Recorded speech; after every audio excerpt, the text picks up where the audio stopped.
Buen día a todos. Soy el doctor Celaya Conti, Juan Simón, del Centro Las Moritas. Soy su director actualmente. Hace unos pocos meses fue designado para ahí, a esta institución.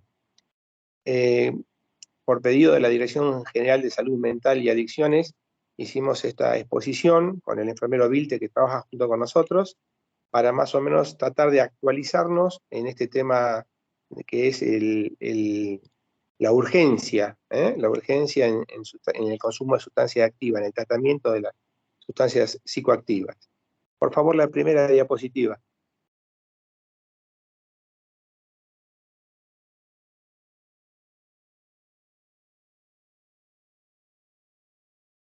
¿Se escucha bien?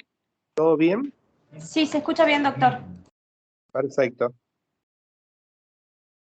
Para poder hablar de intoxicaciones, vamos a empezar a hablar primero de lo que es un tóxico.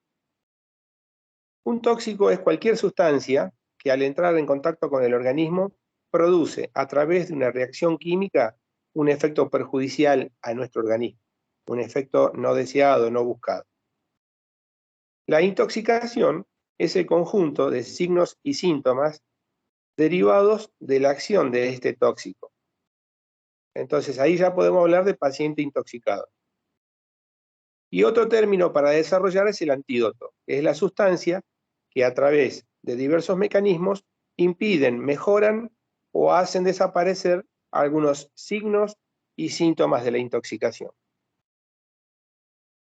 Todo cuadro de intoxicación aguda con sustancias psicoactivas debe ser tratado en servicio de guardia por el médico general que esté a cargo de la guardia, donde se procederá a la estabilización de los parámetros clínicos.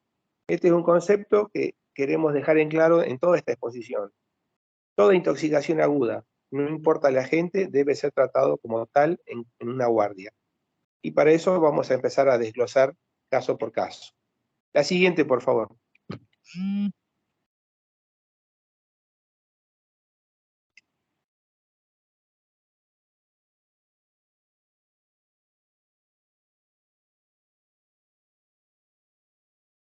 Para hacer el abordaje más sencillo, tendríamos que, si no hablar de cada una de las sustancias, tendríamos que hablar de la cocaína, tendríamos que hablar de la marihuana, en cada uno como hacíamos antiguamente.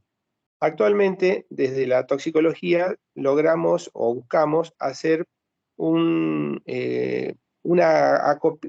acopilación, digamos así, si me permiten la palabra, juntar todo en síndromes. Por eso ahora ya hablamos de síndromes toxicológicos o toxíndromes, que es como actualmente lo estamos llamando. Estos toxíndromes, los más característicos son los que estamos mostrando en este momento. El síndrome simpático mimético, el síndrome colinérgico, el síndrome anticolinérgico, el síndrome sedativo opiáceo, aproximadamente con características comunes, síndrome alucinógeno y síndrome serotoninérgico. Ahora vamos a partir uno por uno a desglosarlo. La siguiente, por favor.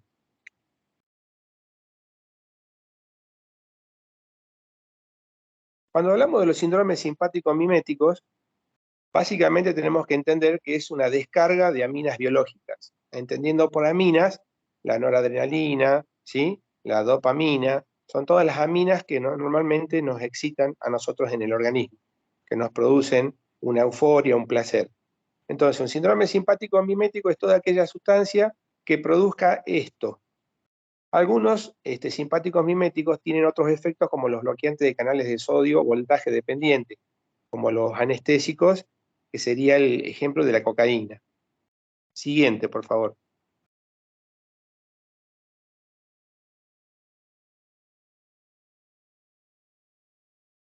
En este grupo de simpáticos miméticos vamos a hablar en la generalidad de los efectos que producen la cocaína, las anfetaminas, efedrina, fenilefrina, teofilina, levotiroxina, cafeína y los inhibidores de la monoaminooxidasa. Todos ellos comparten, como habíamos dicho, ese efecto excitatorio liberador de las aminas del cerebro. Entonces, básicamente el estadio típico es la euforia, la agitación, y taquicardia, hipertensión, que ya lo vamos a ir viendo caso por caso. Siguiente.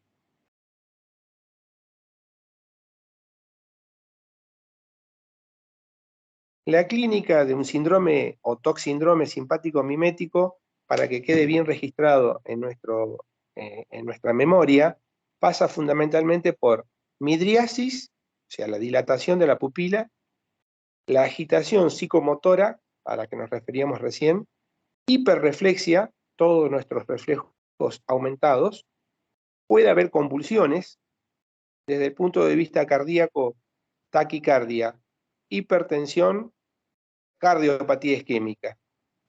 Y desde el punto de vista clínico, un aumento de la temperatura. Todos estos efectos son muy característicos de un síndrome simpático mimético, o sea, donde estén puesta la liberación de aminas.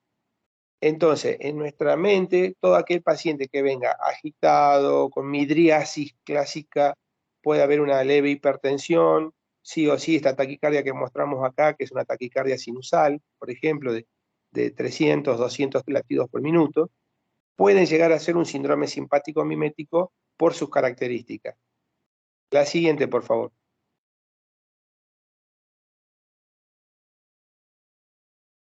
El tratamiento que vamos a hacer en la guardia es común a todas estas intoxicaciones por estos fármacos. En primer lugar, siempre el control de los signos vitales. Siempre, en toda intoxicación es el punto número 1. Como así también el manejo general de las intoxicaciones.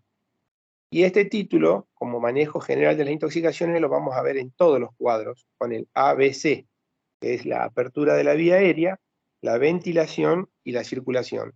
Todo paciente debe ser tratado bajo este esquema.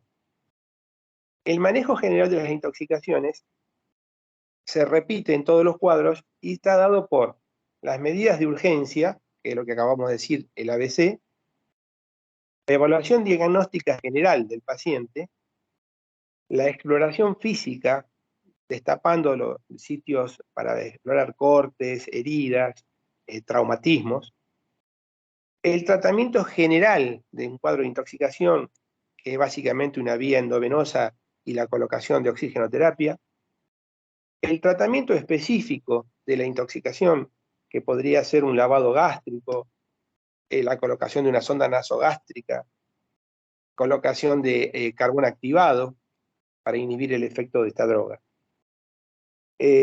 Tenemos un periodo de observación a posterior de esta actuación, un periodo de observación, y por último la aplicación de medidas correctivas que podrían ser el uso de antídotos.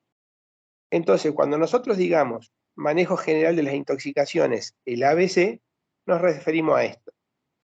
Medidas de urgencia, evaluación diagnóstica, exploración física, tratamiento general, tratamiento específico, periodo de observación del paciente y la aplicación de las medidas correctivas.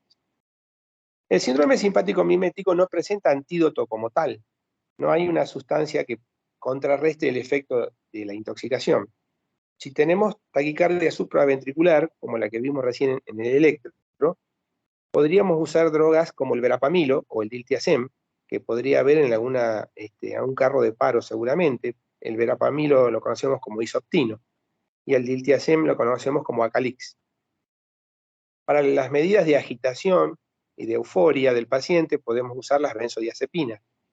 En nuestro carro debe haber siempre diazepam de 10 miligramos y el lorazepam de 4 miligramos para usarlos en el caso de esta excitación, esta euforia del paciente. Debemos hacer represión de volumen, siempre colocar una vía y gotear solución fisiológica. Un control con electrocardiograma para ver si estas taquicardias no se vuelven malignas, estas taquicardias supraventricular no se vuelven una taquicardia ventricular que nos pueda llegar a llevar a una fibrilación ventricular. Y el uso de beta bloqueantes, que es controversial porque hay situaciones que ayudan a bajar la frecuencia cardíaca y a disminuir la presión arterial, y uno podría tentar a usarlo, tentarse, pero tenemos el problema que podemos dar vasoespasmos. Estos vasoespasmos coronarios serían la contraindicación del uso de los beta bloqueantes, ya que los beta bloqueantes son vasoconstrictores periféricos Esto podría hacer que una coronaria se obstruya aún más y producir dolor anginoso, o IAM, infarto agudo de miocardio. La siguiente diapositiva, por favor.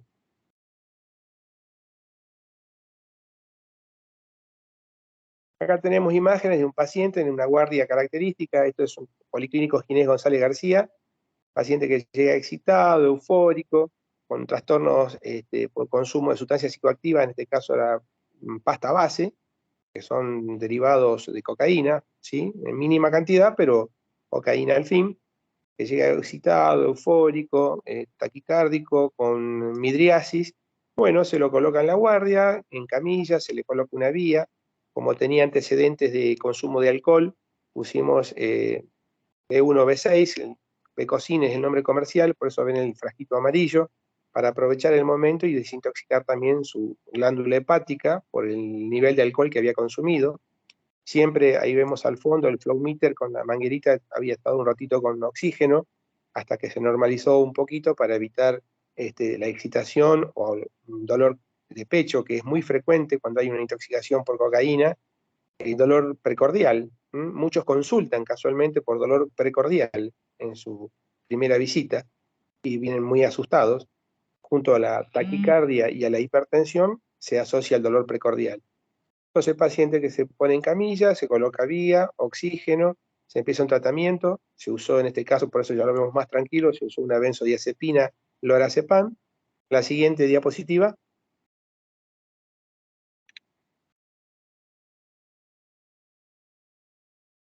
Paciente que ya está más tranquilo, relajado, puede soportar estar en observación, a lo que nos referíamos recién, a ese periodo de observación, y en ese periodo de observación registramos todo el cuerpo. La siguiente diapositiva. Vemos el paciente había hecho cortes en su brazo, entonces se hacen las curaciones planas, son cortes muy superficiales, pero también hay pacientes que ingresan con cortes mucho más profundos, a veces que hay que suturar. Entonces es importante ver sitios de venopunción, por si es adicto a otra sustancia con inyectables, observar los pies, que no haya heridas. Bueno, aprovechar este momento de periodo de observación para ver su dentadura, empezar a tener una relación con el paciente, hablar con él, preguntarle qué le está pasando, por qué se hizo los cortes. Si el corte es de este tipo, generalmente es más bien asociado a lo que ellos llaman bajar un cambio. Están muy excitados, muy eufóricos, entonces ellos relatan que haciendo ese tipo de cortes, bajan un poquito ese nivel de euforia. Ellos dicen la palabra bajamos un cambio.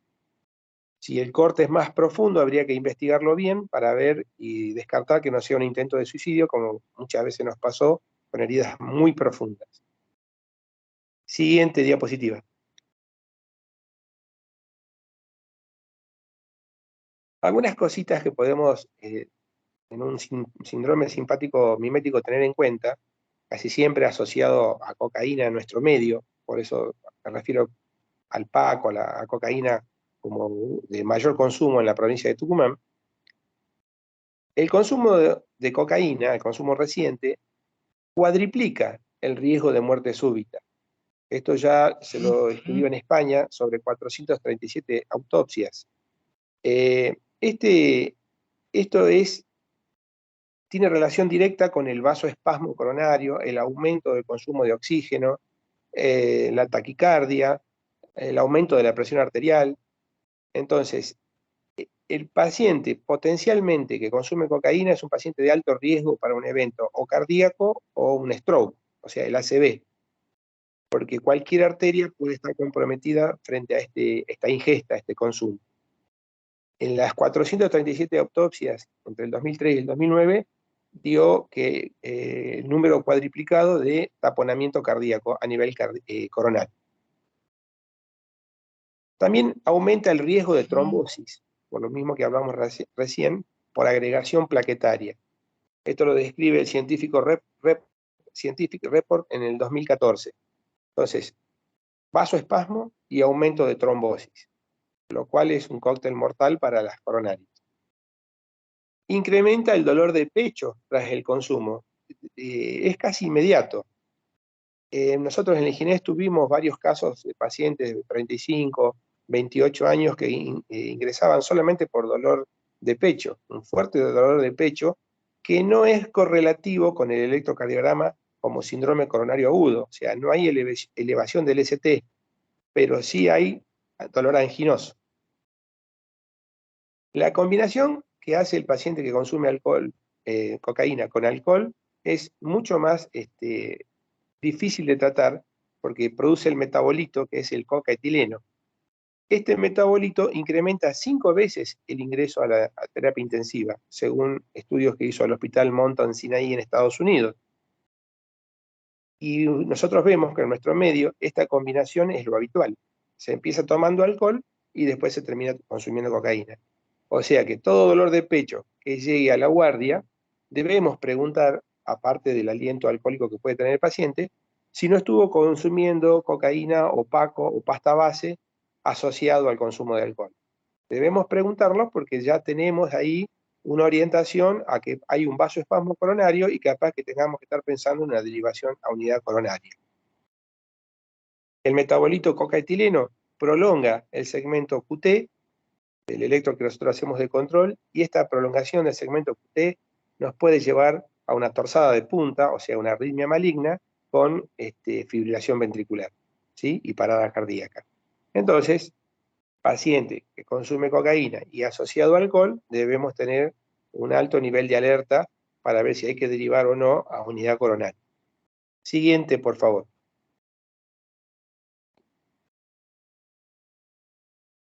Ahora pasaríamos a otro síndrome o toxíndrome, que es el síndrome colinérgico. No tendría relación directa con la sustancia psicoactiva que consume un adicto, ¿verdad? Porque son fundamentalmente los órganos fosforados, los carbamatos y algunos hongos. En nuestro medio, el consumo de hongos no es lo habitual, pero eso no quiere decir que no lo haya, que no exista.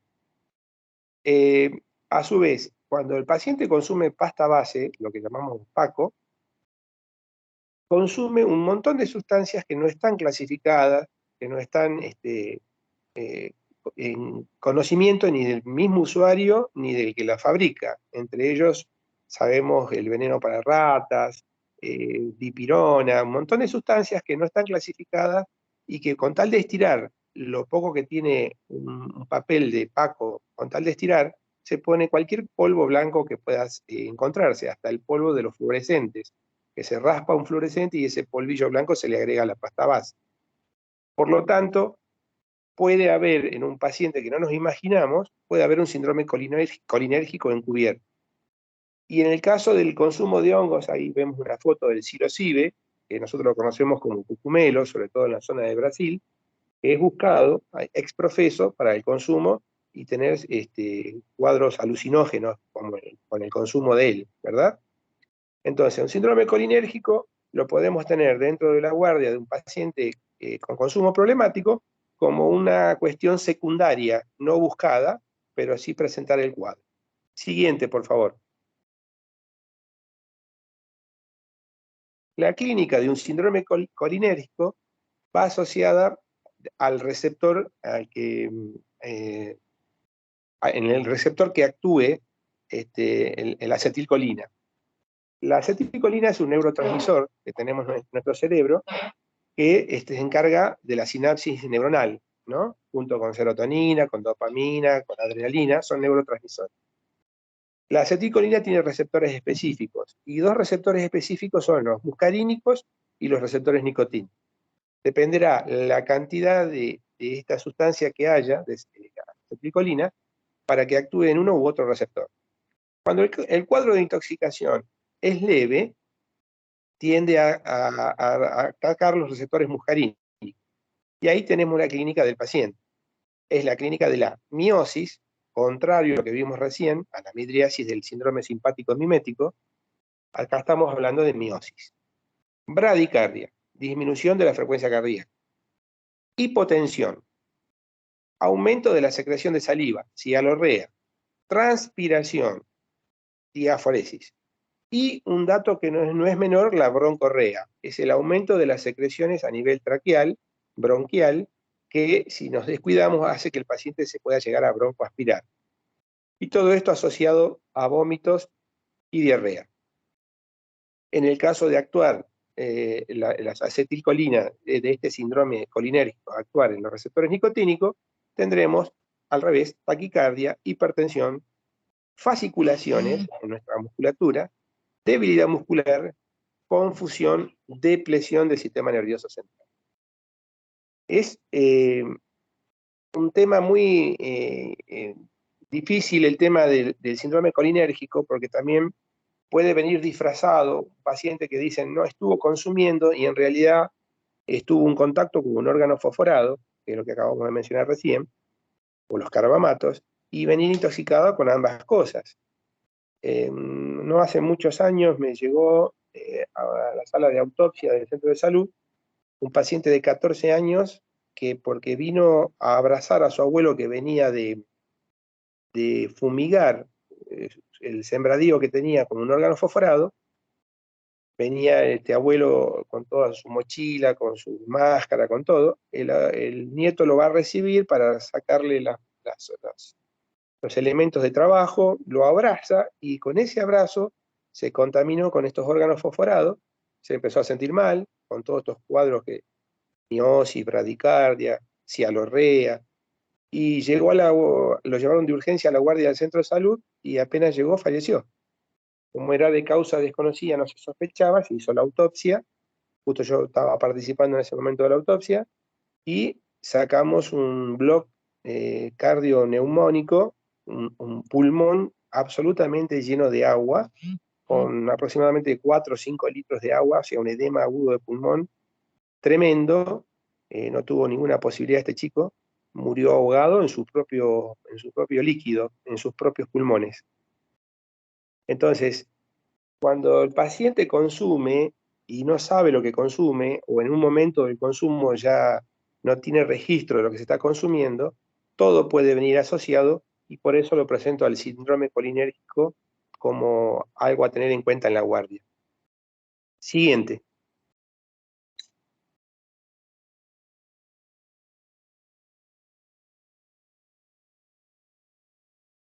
Esto es para que nos quede en nuestro registro mental las características de un síndrome colinérgico.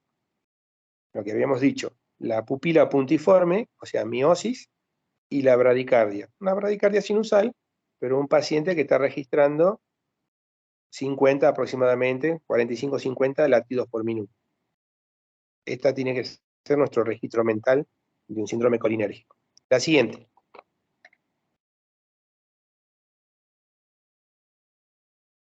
El tratamiento en la guardia de un síndrome colinérgico, como todos los casos, control de los parámetros vitales, el manejo general de las intoxicaciones, el A, B, C, realizamos el electrocardiograma de control y tenemos un antídoto. Acá sí tenemos un antídoto que podemos ir haciendo desde la guardia.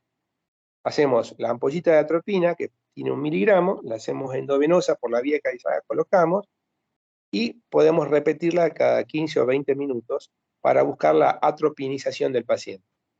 Esto es haciendo nuestra guardia, hasta llamar a la emergencia del 107, buscando la atropinización, o sea, que el paciente revierta su miosis, que pase a midriasis, que disminuya que aumente su frecuencia cardíaca, que estaba bradicárdico, aumentemos su frecuencia cardíaca, que veamos que tiene la boca seca y que aumente un poquito la temperatura.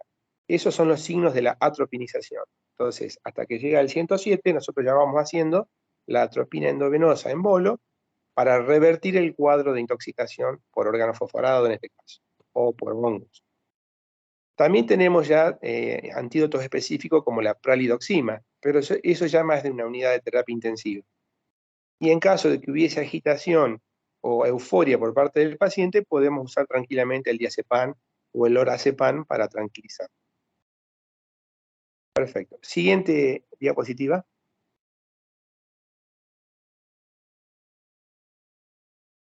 El síndrome anticolinérgico es lo opuesto a lo que acabamos de ver.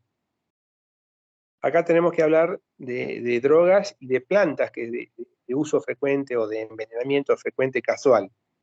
Si hablamos de drogas pueden ser los antihistamínicos, los antiparkinsonianos, los antipsicóticos, los antiespasmolíticos, los antidepresivos, la misma atropina que usábamos en el cuadro anterior como antídoto, acá puede ser una formadora de un síndrome anticolinérgico, el baclofeno, que es el relajante muscular, y la escopolamina, o como normalmente la conoce la gente en la calle, la burundanga.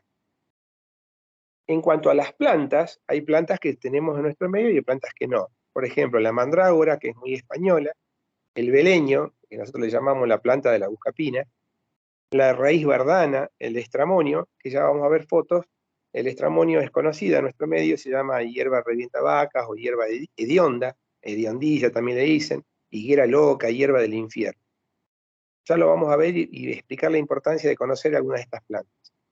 La siguiente, por favor.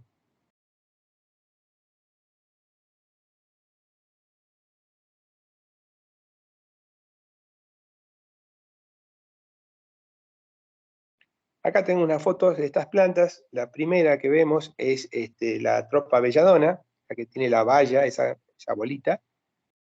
La siguiente es la de flor blanca, es una escopolamina. Y la tercera, la que está abajo, es estramonio.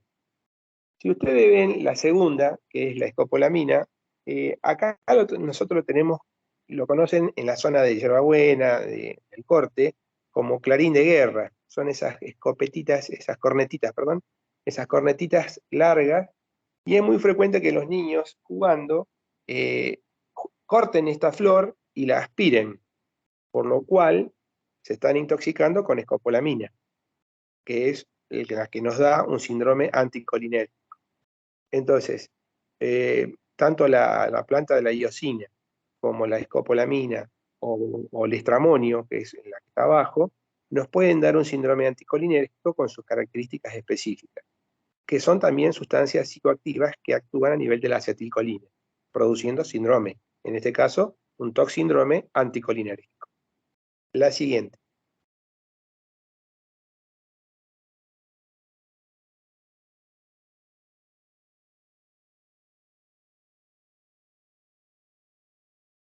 Acá les muestro para que la conozcan a la mandrágora, que es muy de España.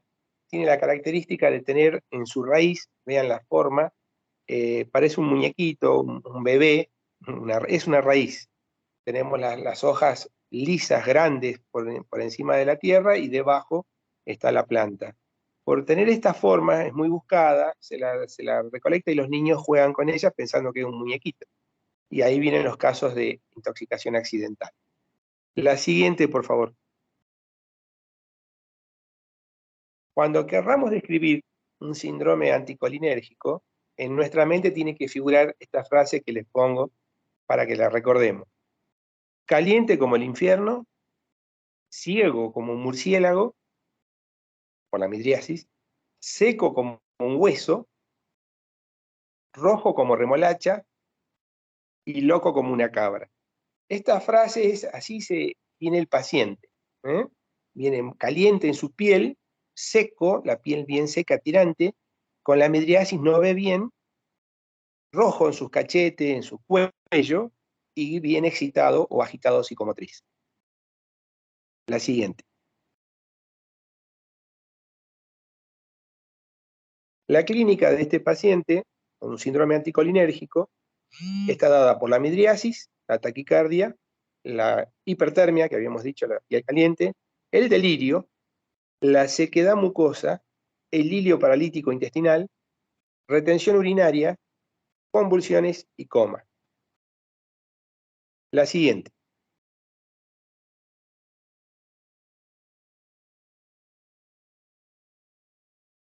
Miren las características de un síndrome anticolinérgico.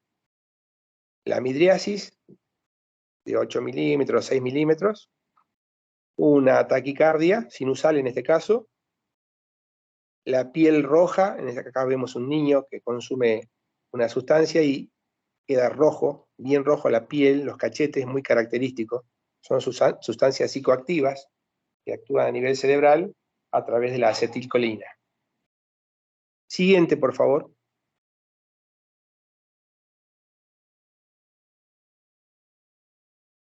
El tratamiento de la guardia de un síndrome anticolinérgico control de signos vitales, siempre, el manejo general de las intoxicaciones con el ABC, la vía aérea, cuidar la ventilación del paciente, la circulación, todo esto ya lo venimos manejando en todos los casos.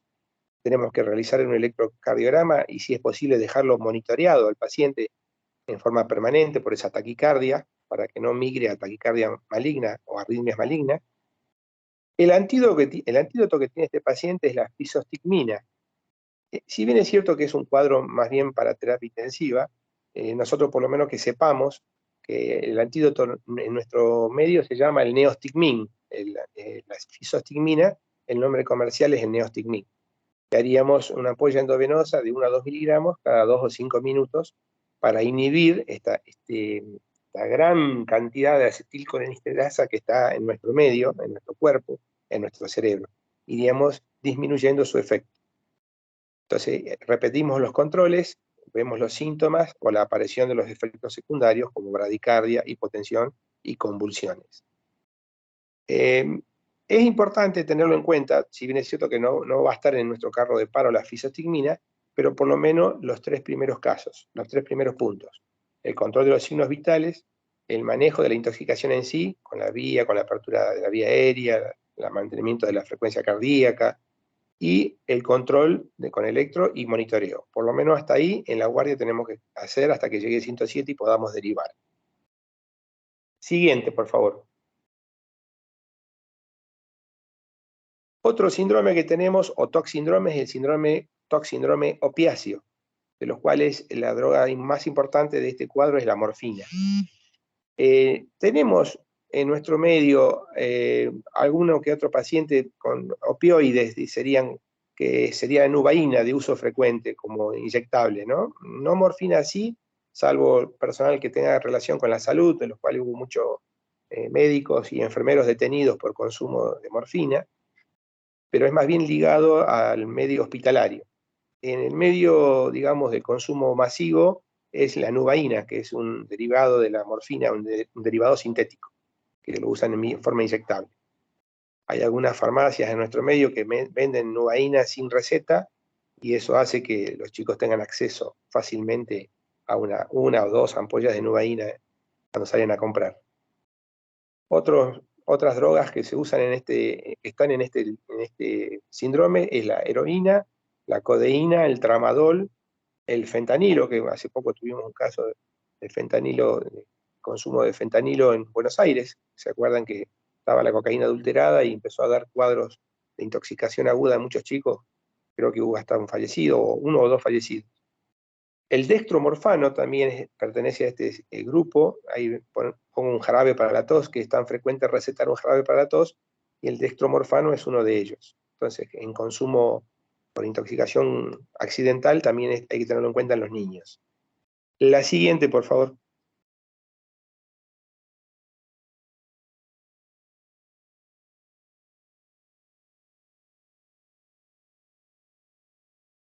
La clínica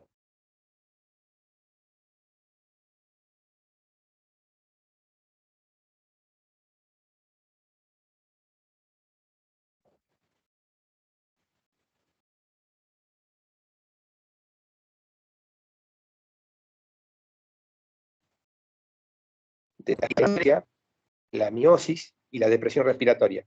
Entonces, estas son dolencias, la tomemos como una depresión del sistema nervioso central, por eso lleva confusión, coma.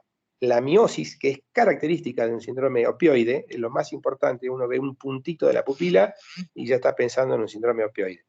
Y la depresión respiratoria, que hay que tenerla en cuenta. Otra cosa que viene asociada a un síndrome opioide es la hiporreflexia, la pérdida de los reflejos, bradicardia, la hipotensión, hipotermia y el edema pulmonar. La siguiente, por favor.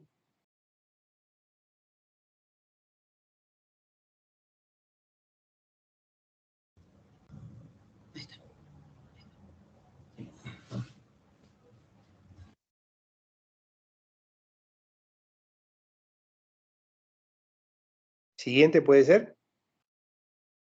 El tratamiento en la guardia del síndrome opioide, como siempre, control de signos vitales, manejo general de la intoxicación, el A, B, el C, evitar las broncoaspiraciones, es muy importante eso por la cantidad de secreciones que se producen, y el antídoto para este cuadro es la naloxona, 0,4 miligramos endovenoso. Se lo puede repetir cada 2 o 3 minutos. Este es un antagonista específico del receptor opiáceo, o sea, bloquea el receptor de la sustancia opiácea, es bloqueada por la naloxona. Debemos monitorizar siempre la respuesta de la pupila, que deje de ser esa pupila miótica, la frecuencia respiratoria monitoreada y el nivel de conciencia, que el paciente se empiece a conectar con su médico. El tratamiento con naloxona puede darnos un síndrome de abstinencia al quitarla. Debemos ser cuidadosos con eso. Siguiente.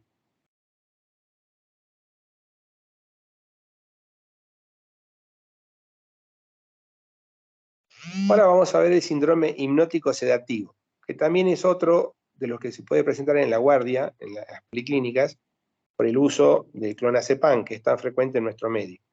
Entonces, los fármacos principales de este caso es la benzodiazepina, los barbitúricos, el meprobamato y el etanol como depresor, el etanol, el alcohol, ¿verdad? Entonces, el paciente que dice me tomé un blister de clonazepam de 2 miligramos por una situación de consumo problemático, ya es un paciente que tiene un grado de intoxicación importante que hay que evaluar. Siguiente.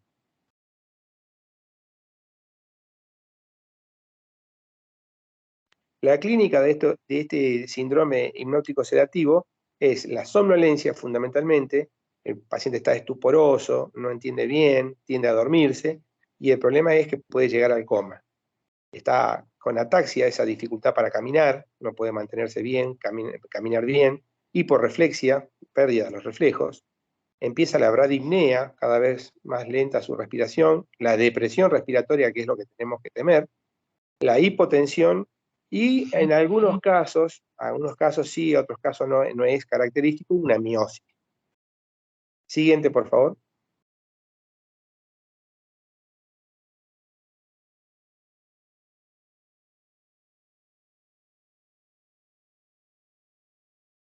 El tratamiento en la guardia, control de signos vitales, paciente acostado, el manejo general de las intoxicaciones, manteniendo la vía aérea permeable, monitorear la circulación. Es muy importante la apertura de la vía aérea, que el paciente esté, para que evitemos las broncoaspiraciones que produce este cuadro. El antídoto específico para la intoxicación con benzodiazepina es el flumazenil o flumacenilo, que se hace 0,5 miligramos en bolo. Y puedo ir repitiéndolo de a 2 o 3 miligramos en bolo cada 10 minutos. También este cuadro de flumazenil da un síndrome de abstinencia. En pacientes epilépticos y en pacientes con insuficiencia hepática también tenemos un problema para usar el flumazenil. Pero en general, dejamos siempre limitado el flumazenil ya para la derivación, para la terapia intensiva o el centro que lo reciba. Por lo menos conocer que hay un antídoto específico, pero con el manejo general de las intoxicaciones, la apertura de la vía aérea, una buena vía, oxigenación, y evitemos, de acuerdo a poniendo a posición al paciente en el decúbito lateral, ya estaríamos evitando lo más peligroso para una derivación. ¿Se entiende? Siguiente, por favor.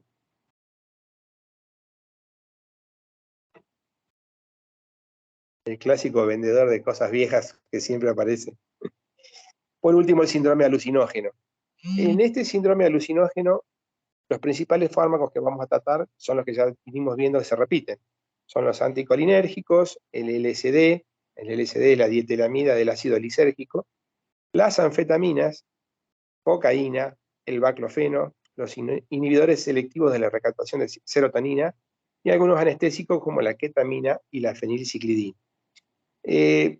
La ketamina y la fenilciclidina son muy de los centros de cirugías, o sea, de los quirófanos, ¿sí? Son drogas que usan los anestesistas. La fenilciclidina, bueno, se lo usó hasta no hace mucho también como en los bailes, en los boliches, también como el popper, digamos. Es un polvo que produce también síndromes alucinógenos. La ketamina hoy es de uso exclusivo veterinario, pero algunos anestesistas en cirugías de columna todavía la están usando. Son cuadros ¿cómo les puedo decir?, de donde se cambian las percepciones sensoriales del paciente. Uno puede ver un olor y oler un color, básicamente. Otro día tenía un postoperatorio de una señora que hizo una cirugía de columna y le habían puesto ketamina, y cuando se despertó nos relataba que había hecho un viaje en un subterráneo de colores, como el subterráneo era de globos, de color rojo, amarillo, verde, muy bonito, y que ella viajaba en ese subterráneo de globos y que se sentía muy bien, como que flotaba. Es muy característico esto de los fármacos que producen alucinaciones. Por eso está tanto la cocaína, como el LSD, como los anestésicos, el baclofeno, que nosotros lo usamos como medio relajante. Cuando nosotros escuchamos el término jarra loca en los pacientes que tienen consumo problemático, en la jarra loca es una balde o un cubículo donde se ponen alcohol y distintas sustancias. Esas sustancias son de todo tipo, y muchas veces va los antiparkinsonianos, el artane, el bipirideno, el baclofeno, todo eso contribuye. Esperen que pase el que vende baterías. Siempre en esta jarra loca se ponen estas sustancias y producen efectos psicoactivos muy importantes, en este caso alucinación. Y el paciente ingresa así a la guardia, con un síndrome alucinógeno, delirando. Ve cosas, siente cosas, el árbol me persigue, está paranoico. Entonces, es un síndrome que atañe a varias drogas, y por eso lo ponemos como síndrome o toxíndrome alucinógeno. La siguiente, por favor. Es una manifestación común de distintas vías para producir el síndrome alucinógeno. Como vimos, hay drogas que se repiten. Y presenta la dificultad para diferenciarlo entre otros síndromes. Un paciente excitado puede ser 3 o 4 síndromes, pero si lo que predomina es el delirio, veo cosas, escucho cosas, me persigue gente, más bien me voy a orientar a un síndrome alucinógeno. La siguiente.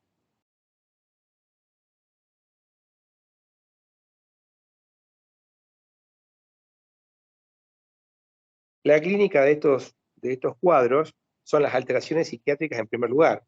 Hay una gran profusión de ideas, paciente extremadamente extrovertido, que habla sin parar, y ideas, y cuenta cosas, con una cierta labilidad emocional, llora por cualquier cosa, ansioso, puede entrar en pánico o estar cursando un trastorno de pánico en ese momento, desorientado en tiempo y espacio, agresivo, motivo por el cual genera mucha problemática dentro de las guardias, porque es un paciente que manotea, que pega, tira trompadas, patea al que lo quiere agarrar. Entonces es un síndrome alucinógeno porque está con un delirio. Puede darnos convulsiones dentro de la clínica y, como les decía recién, se cambian las percepciones.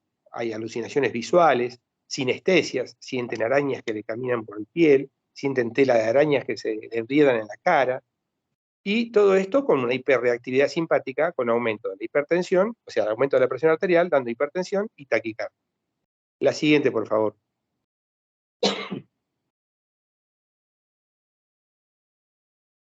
El tratamiento en la guardia, como siempre, control de signos vitales, manejo general de las intoxicaciones a través del A, B, C, y para calmar la ansiedad y la agitación vamos a recurrir las benzodiazepinas, diazepam y lorazepam, que siempre tenemos que tener en nuestro carro, y la agitación. En el caso de agitación, las benzodiazepinas, el haloperidol, que también lo podemos usar para terminar con este delirio del paciente, con esta agresividad delirante. Si hacemos benzodiazepinas, es 10 miligramos de diazepam o 4 miligramos de lorazepam, ¿sí? Endovenoso en bolo. Lo mismo que el haloperidol, podemos empezar con una ampolla de 5 miligramos en bolo, endovenosa, e ir viendo. Podemos repetir cada 30 minutos según necesidad. Este cuadro de síndrome alucinógeno o toxíndrome no presenta antídoto. La siguiente.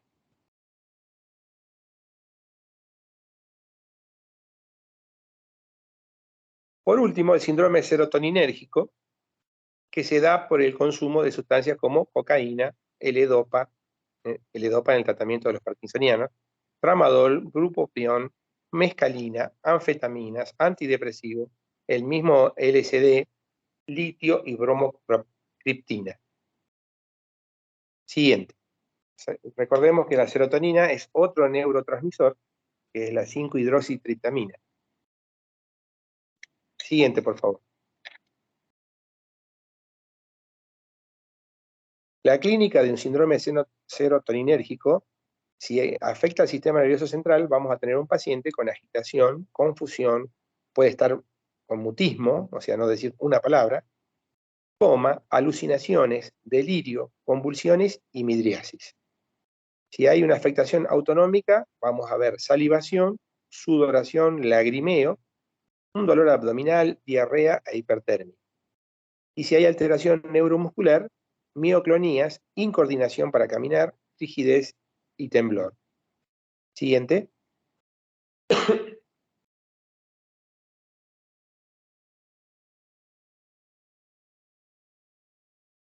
El tratamiento de la guardia del síndrome serotoninérgico, control de los signos vitales, manejo general de las intoxicaciones, colocamos la vía endovenosa por esa inestabilidad autonómica que puede empezar con diarrea, vómito, sudoración, entonces se puede deshidratar rápidamente el paciente, entonces colocar la vía endovenosa con fisiológica, la estricta vigilancia de la temperatura porque hacen cuadros de hipertermia muy marcados, muy de 39, 40 grados, tener siempre nuestro carro de paro completo, todos los mecanismos para la intubación orotraqueal o ventilar a través de máscara de ambú. Y el antídoto específico que tiene es la ciproheptadina y también podemos usar la clorpromacina. La ciproheptadina es más bien de terapia intensiva, no la vamos a tocar, pero sí podemos llegar a tener la clorpromacina, que es el ampliactil. Lo podemos ir usando hasta derivarlo al paciente para que se vaya tranquilizando. Olanzapina también podemos dar vía oral. La siguiente, por favor. Yo sé que ya lo estoy cansando, así que estamos terminando. La siguiente, como para concluir. Para concluir, tenemos que reafirmar la importancia de nuestro carro de paro en nuestra policlínica o nuestra caja de emergencia en nuestro CAPS. Por ahí escucho, sí, cada vez nos dan más trabajo en el primer nivel, cada vez tenemos que solucionar mayor cantidad de problemas, pero estamos tratando de decirle a todos nuestros colegas, sobre todo, que el diagnóstico exacto de una droga de abuso no es, digamos así, uno no puede decir está intoxicado con tal cosa, no es previsible. Entonces, a la hora de aplicar un tratamiento tenemos que manejar siempre la clínica y la observación. Son los pilares básicos en el manejo de una intoxicación aguda. O sea, hacer lo básico, el ABC, colocar la vía, tener una sospecha diagnóstica leve y hacer la derivación oportuna. Me pongo ahí en una derivación con un vínculo previo. Tenemos que tratar de ir hablando con el paciente de la medida que se pueda, conociéndolo, ver sus necesidades, ver si viene con un círculo de intoxicación permanente, ofrecerle nuestras derivaciones a nuestros centros de desintoxicación, en el Hospital Barrio, Hospital del Carmen, Moritas. Entonces, romper los mitos sobre la desintoxicación. La desintoxicación de un paciente por cualquiera de estos síndromes o toxíndromes que fuimos registrando no es patrimonio de un toxicólogo o de una terapia intensiva. La estabilización la puede hacer cualquier médico clínico que esté en una guardia, teniendo los medios. Por eso es la importancia de tener los medios. O carro de paro en la situación de policlínicas, o una mínima caja de emergencia con diazepam, lorazepam, atropina en un CAPS. Por cualquier situación, hasta una picadura de abeja requerirá de este accionar, de este ABC y de este manejo general de las intoxicaciones. La siguiente, por favor. Quería agradecerles a todos ustedes por su atención, a la Dirección General de Salud Mental por darme esta oportunidad para hablar, hacerles mostrar en esta fotito en nuestro centro ahí estamos con parte del personal. Doctor, se está escuchando un poco entre la Sí. última parte, doctor, se escuchó un poquito entrecortado, si la podés volver a repetir, no todas las conclusiones, sino lo que acabas de decir hace 3 minutos. Perfecto, sí, que básicamente cualquier intoxicación no es patrimonio de una unidad de toxicología especializada. Una intoxicación debe ser tratada por un médico clínico con estabilización del paciente, manteniendo el ABC, del manejo general de las intoxicaciones, una estabilización y una derivación oportuna a un centro de tercer nivel con alguna mínima sospecha diagnóstica. Eso es todo lo que se requiere, y la importancia de que cada centro, ya sea policlínica o CAPS o hospital de segundo nivel del interior, tenga o su carro de paro o su caja de emergencia con las drogas básicas, y para ello, ahora va a hablar el enfermero Vilte, que trabaja con nosotros en el centro La Morita. Para ello debemos tener nuestro carro de paro con las drogas y elementos necesarios para el caso de una desintoxicación, en el caso de una intoxicación aguda de un paciente que tenga consumo problemático. Muchas gracias a todos, gracias por su tiempo, y ahora sigue el enfermero Javier Vilte.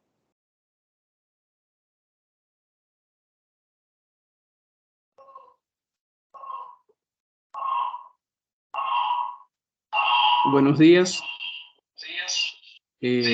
Soy Javier Vilte, ingeniero universitario que trabajo en el Centro de Rehabilitación Las Moritas. Así, para seguir con la charla del doctor Celaya Conti, voy a hablar del carro de emergencia. A modo de introducción, el primer y segundo nivel de atención son una forma organizada de asistencia a la población, que atiende pacientes con consultas espontáneas, por lo tanto, asiste a pacientes con diversas patologías de distintos grados de gravedad, lo que hace necesario contar con un carro de emergencia.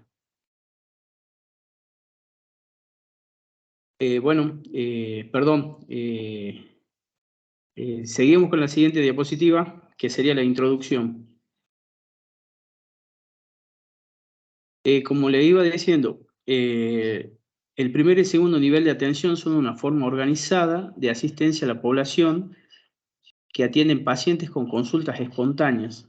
Por lo tanto, asisten pacientes con diversas patologías y de distintos grados de gravedad, lo que hace necesario contar con un carro de emergencia que permita brindar atención a pacientes en estado crítico que tienen riesgo de perder la vida, de sufrir daños irreversibles e importantes secuelas de la salud.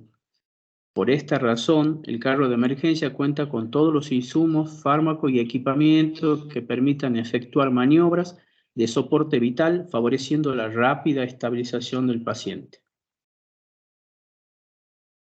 La siguiente, por favor.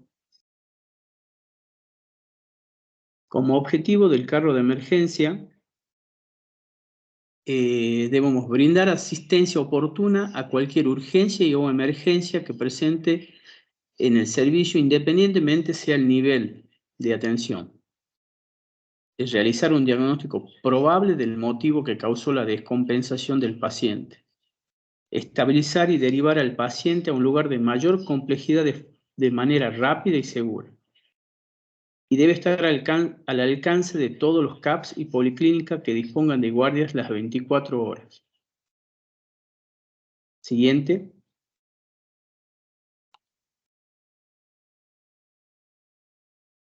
Como definición del carro de emergencia, decimos que el carro es donde se encuentran fármacos y demás elementos que aseguran una correcta atención ante diversas emergencias. Por ejemplo, infarto agudo de miocardio, arritmias, bradiarritmia, taquiarritmia, insuficiencias respiratorias severas, depresión respiratoria, paciente con una escala de Glasgow de 10 independientemente sea su causa, alteraciones hemodinámicas, compromiso de la conciencia de diversas causas, shock de diversos tipos, convulsiones, etc. Siguiente. Como plan, debemos hacer un diagnóstico de situación y relevamiento de las necesidades de las diferentes policlínicas de Tucumán. Se deberá realizar en conjunto con la Dirección de Enfermerías y expertos en emergentología. Una visita a todas las policlínicas con el fin de analizar necesidades de cada una de ellas y elaborar un listado de sus necesidades.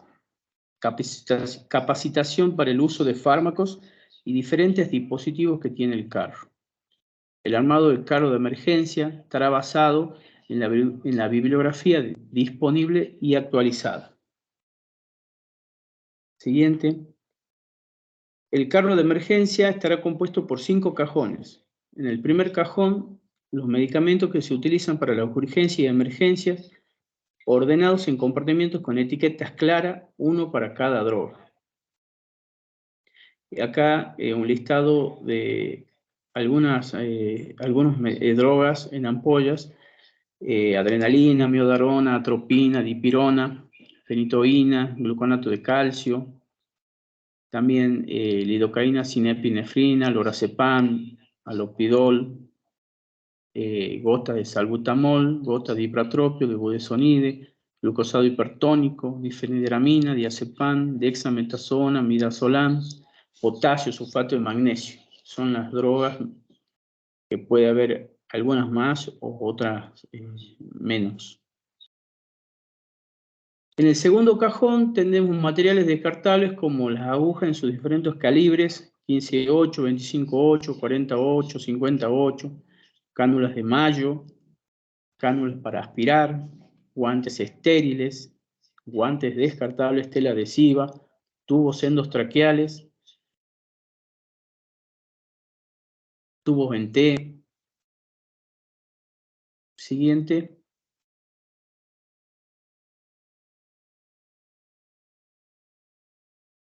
En el tercer cajón tendremos soluciones parenterales como dextrosa al 5%, al 25%, también puede haber dextrosa al 10%, Ringer lactato, solución electrolítica balanceada, soluciones fisiológicas, bicarbonato de sodio al 7%, aerocámaras para adulto. Siguiente, por favor.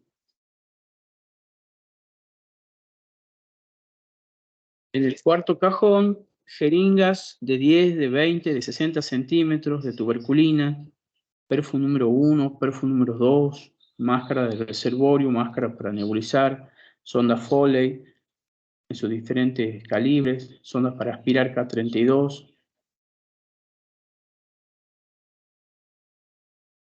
Siguiente, por favor. Y en el quinto cajón tenemos los Avocat, también 14, número 16, número 18, número 20. También puede haber número 22, número 24, que son de usos pediátricos.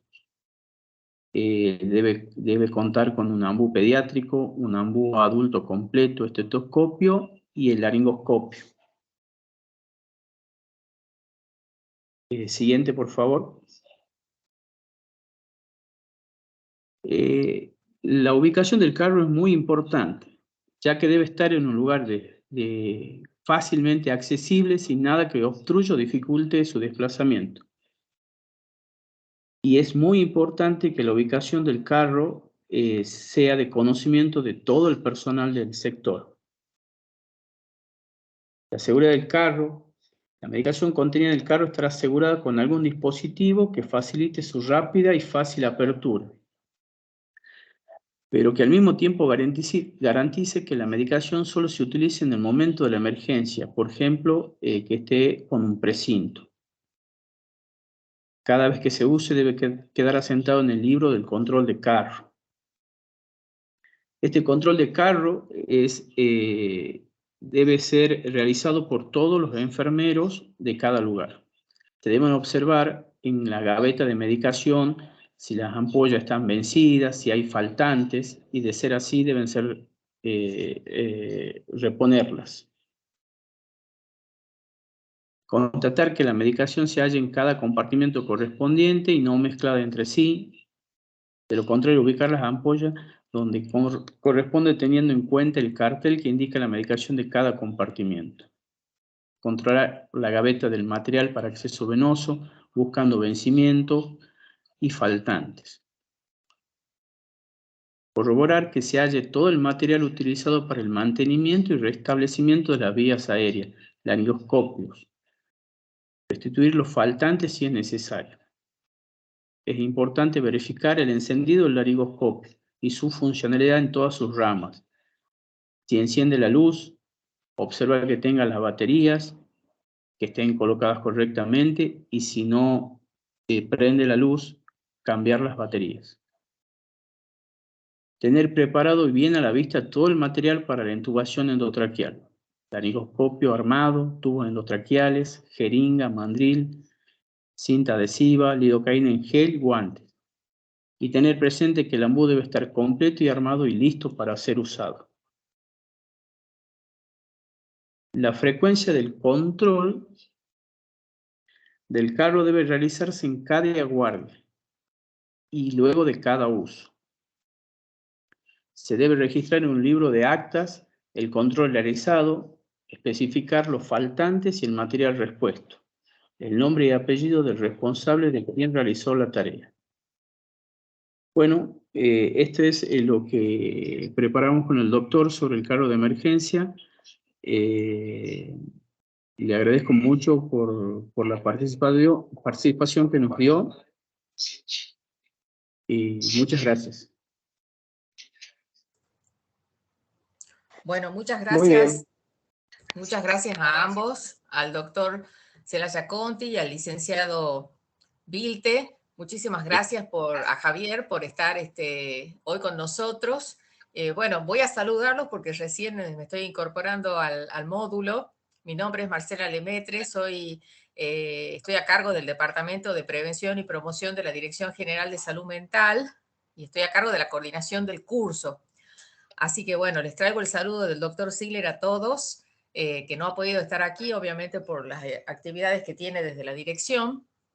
Pero bueno, fundamentalmente quisiera que demos la palabra a las personas que han estado escuchando para poder plantear sus dudas, sus comentarios, sus inquietudes. Son, digamos, situaciones que cada vez llegan a nuestros servicios en distintas modalidades de presentación y creo que es la oportunidad, digamos, para poder responder todas las dudas que tengan, las preguntas. Así que bueno, las pueden hacer levantando su mano, pidiendo la palabra o también a través del chat. Buenos días, licenciada Lemaitre. Un gusto. Gracias por el cumplido. Soy enfermero universitario. Quería aclararlo, no soy licenciado todavía. Estoy en eso. Y muchísimas gracias por la invitación a participar del curso. Un gusto, Javier. Un gusto que nos estén acompañando en este módulo, usted y el doctor.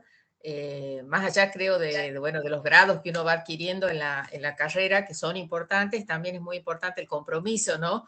En la práctica y en el trabajo también. Así que, bueno, la verdad que es muy importante que ustedes nos estén transmitiendo su experiencia de trabajo hoy. Muchísimas gracias. Así que, bueno, abrimos el espacio para las preguntas.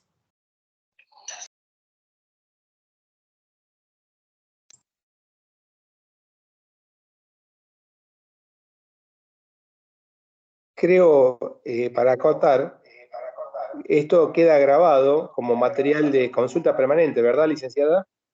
Sí, va a quedar grabada la clase, digamos, para los que no han podido estar en este horario. Igualmente a las 19 ya sabemos que hay otro turno para la capacitación, así que bueno, alguno de esos dos videos va a quedar disponible justamente.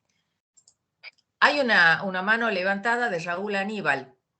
Hola, ¿cómo están? Buenos días. ¿Cómo están los colegas? Javier, el doctor, buenas. Muy linda la exposición, muy bueno, muchas gracias. Mi consulta es sobre el síndrome simpático mimético. Por ejemplo, yo trabajo en la guardia del Hospital O Barrio y si me llega un paciente con todas esas características sindrómicas, ¿cuál sería mi criterio? ¿Sería realmente hacer que lo vea el médico de guardia, el cual indicaría una internación, o derivarlo a un centro de mayor complejidad, como por ejemplo a nivel general, como el Hospital Padilla? Porque si bien Correcto. yo trabajo en una guardia mayor, tengo para realizar un electrocardiograma, tengo un carro de paro con todas las condiciones, pero hay ciertas características clínicas que no voy a poder manejar, mayormente fuera de los horarios de lo que son atención nocturna y diurna. Esa era mi, o sea, mi Sí, incógnita. es correcta tu pregunta, es frecuente, es frecuente. La clave de todo esto, Raúl Terán, es la estabilización del paciente. O sea, vos tenés que hacer las dos cosas. Primero, recibirlo, hacer el electro, ponerle la vía, oxigenoterapia. Si está un poco excitado, podés hacer, con permiso, con indicación del médico de guardia, por supuesto, el lorazepam, mantener la vía aérea permeable, que esté lúcido, que no esté excitado. Si llegara a estar excitado, agresivo, podemos hacer haloperidol, pero todo eso bajo la indicación médica. Una vez el paciente estabilizado, ya podés mandarlo con esa presunción diagnóstica, porque no revierte, porque agravó su cuadro, porque la taquicardia supraventricular no cede, o por algún factor de agravante, ya podés derivarlo con un diagnóstico presuntivo de síndrome simpático mimético o intoxicación por consumo de cocaína, por ejemplo. Entonces, O sea, hay muchos pacientes que revierten solamente con el pasaje de la benzodiazepina, lorazepam, la vía, con un dolor. poquito de oxígeno, lo tranquilizo, hablo con la familia y a las 2 horas el paciente está en condiciones de ir solo a la cama, tranquilamente y dormir lo que resta de la noche. Sí, sí, eso se ve casi siempre, doctor, ahí en la guardia. O sea, Correcto, lo que nosotros, cómo actuamos nosotros a nivel protocolar, ya tenemos, como se dice, el ABC exacto. preestablecido para cada criterio de internación y bueno, se lo trataría así. Bueno, o sea, mi incógnita era más por el tema de la clínica. La derivación sería si se agudiza, por ejemplo, en un electro, las ondas P, ¿no es cierto? Exacto, La onda exacto, QR. Si tengo correcto. una onda P picuda, sería no tan solo evaluada por el médico clínico, sino también un avistamiento por el personal de enfermería y dar un aviso de urgencia. Correcto, porque por ahí el paciente te dice, me duele el pecho también, junto con esa característica que vos me mencionás de la taquicardia, y te dice, me duele el pecho o me cuesta respirar, puede haber un componente extra. Si a eso le sumamos que está con 17,9 de presión, ya da para enviar a un tercer nivel, por lo menos para tenerlo 12 horas más internado. No vaya a ser cosa que esté cursando un síndrome coronario agudo con no ST, pero que lo esté cursando. Entonces ya será criterio de hemodinamia, para entrar a hemodinamia. Pero básicamente la estabilización y el control lo hacemos nosotros, ¿no? En este caso vos, que lo recibís. Y ahí viene lo artesanal de ver, ahí puede haber un compromiso extra, derivo, con presunción diagnóstica y con lo que vos ya le hiciste. Si es posible, el electrocardiograma ya cortadito, pues con esto lo derivo. Taquicardia supraventricular, por ejemplo. Muy bien, doctor, muchísimas gracias. Muchas gracias, Sí, compañeros, a todos. Muy linda la exposición. muchas gracias. Gracias a usted, Raúl, por la pregunta. Bueno, si alguien más quiere hacer alguna pregunta, algún comentario.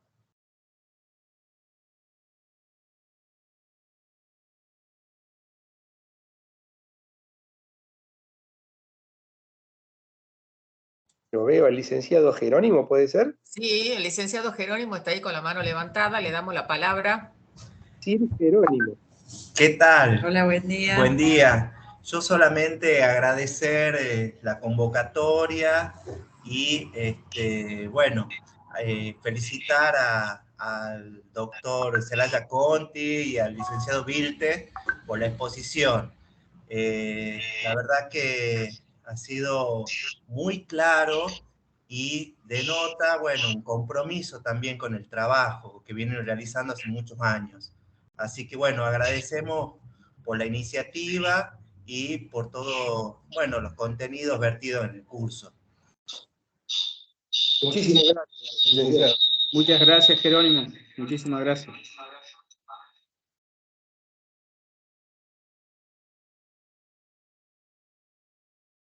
Entonces, quedamos que a las 19 podemos repetir de nuevo. Así es.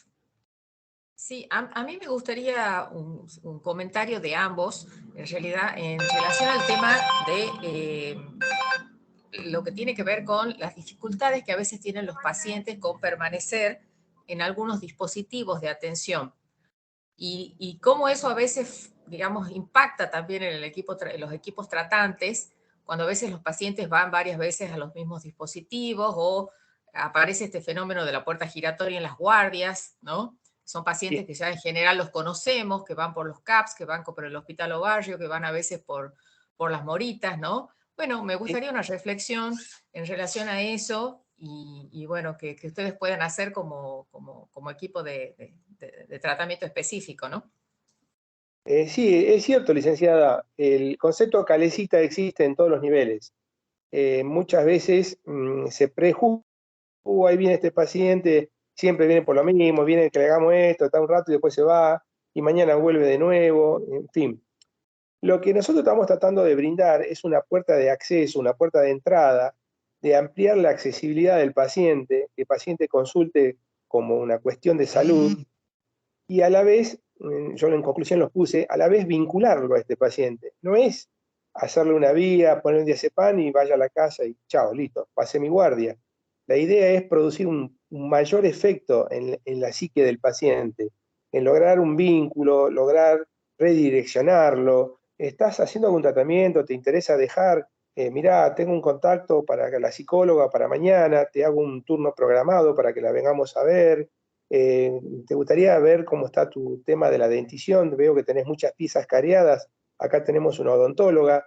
Te puedo hacer una derivación a un centro, si te querés internar, podemos hacerlo, te puedo hacer una derivación. Básicamente, si nosotros somos meramente repetitivos y técnicos, es decir, venga, pase, acuéstese, le pongo la vía, le hago el diazepam y váyase, ese se presta al circuito de la calecita. Si soy un poquito más, dejo 10 minutos más de mi guardia y trato de lograr otro tipo de vínculo más humanitario con el paciente, capaz que logre redireccionarlo y que se termine con la puerta de entrada permanente, con la calecita de vengo todos los días. ¿Se entiende?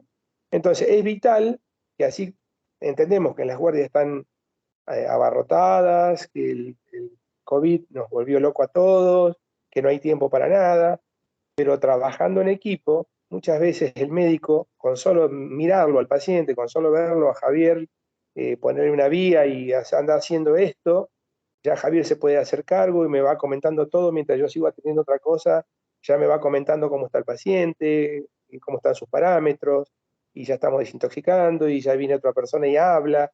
O sea, hay muchas formas de abordar un paciente para que no sea netamente un acto entra y salí y te vuelvo a mandar a la casa. Se puede hacer una vinculación del paciente, una primera puerta de entrada al sistema de salud y escuchar su demanda.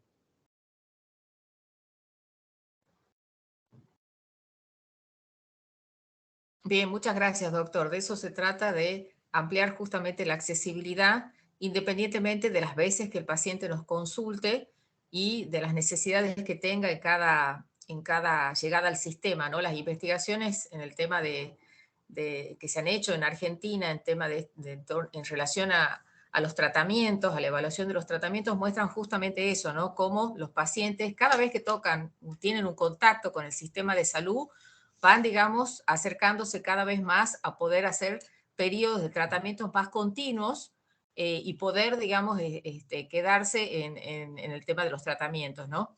Entonces es muy importante cada vez que el paciente tiene, digamos, un contacto con el sistema, que pueda ser visto en su integralidad, que pueda ser escuchado y que pueda saber que puede volver, digamos, y que se lo va a asistir cada vez que venga, ¿no? Así que bueno, le agradezco muchísimo al doctor por su respuesta. Hay otra mano levantada, me parece. El departamento. Sí. Jerónimo, ¿querés decir algo? O vos, Verónica, no sé, te veo ahí, creo que estás ahí, Vero. Sí. Hola, hola. No, quedó la mano levantada por el comentario que realicé anteriormente. Bueno, perfecto. Bueno, yo les agradezco muchísimo la participación de todos ustedes, a los docentes especialmente, a todos los inscritos en el módulo de hoy también. Les vuelvo a decir, se va a repetir esta clase a las 19 horas. Seguramente va a ser el otro grupo que está cursando por la tarde quienes estén acompañándonos en esa oportunidad. Simplemente reiterarles que los materiales del curso van a estar subidos a un link que les vamos a hacer circular entre todos los que estén inscritos en el curso. También, por lo cual, es muy importante que se puedan anotar en el link que ha subido la Dirección de Capacitación de Recursos Humanos para que puedan acceder a todos los materiales y los que son médicos también acceder al examen para el tema de la recertificación de la puntaje para la recertificación de la especialidad. Así que no olviden completar el link porque ahí les vamos a estar mandando los materiales de las clases y, digamos, el cronograma del examen que va a ser seguramente durante el mes de octubre. Así que, bueno, reitero el agradecimiento al doctor y a Javier para que nos han podido transmitir toda su experiencia de trabajo y que es muy importante, ¿no? Porque el doctor ha estado, y Javier también, han estado en diferentes niveles de atención y creo que eso es muy rico porque nos permite ver el fenómeno desde distintas perspectivas. Así que bueno, vamos entonces a finalizar el módulo aquí y les dejo un saludo muy grande a todos y un gusto estar con ustedes. Igualmente. Muchísimas gracias, licenciada. Muchas gracias a ustedes. Que estén Hasta muy bien luego. todos.